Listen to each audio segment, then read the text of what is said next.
अधिकार आहे, पण माझंही पोट खूप मोठं आहे म्हणून मी काही बोलत नाही. जाऊ द्या हो, माझ्या पोटात खूप गोष्टी राहतात आणि मी काय सगळं टीव्हीवर आला समोर चॅनल म्हणून कॅमेरावर बोलत नाही. त्याच्यामुळे माझी सगळ्यांनाच विनम्र विनंती आहे की तुम्ही बोला जरूर, तो तुम्हाला लोकशाहीत अधिकार आहे, पण माझंही पोट खूप मोठं आहे म्हणून मी काही बोलत नाही. ते असं म्हणत आहेत की 2019ला साहेबांनी विधानसभेसाठी त्यांचा सभा घेतली, त्यांना तिकीट दिलं, तिकीट फॉर्मवरती साहेबांची सोय होती. ते असं म्हणतात की साहेबांनी ते सिद्ध करावं, अन्यथा मी साहेब खोटं बोलतात असं महाराष्ट्रभर सांगितलं.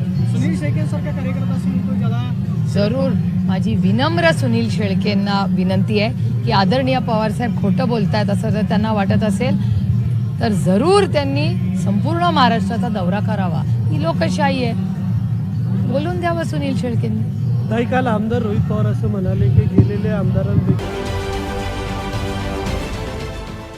देश विदेशातील प्रत्येक घडामोडींचे लाईव्ह अपडेट मिळवण्यासाठी आता साम टीव्हीच्या सर्व सोशल मीडिया प्लॅटफॉर्मला लाईक, फॉलो आणि सबस्क्राईब करा. तसंच सर्व नोटिफिकेशनसाठी बेल आयकॉन प्रेस करायला विसरू नका.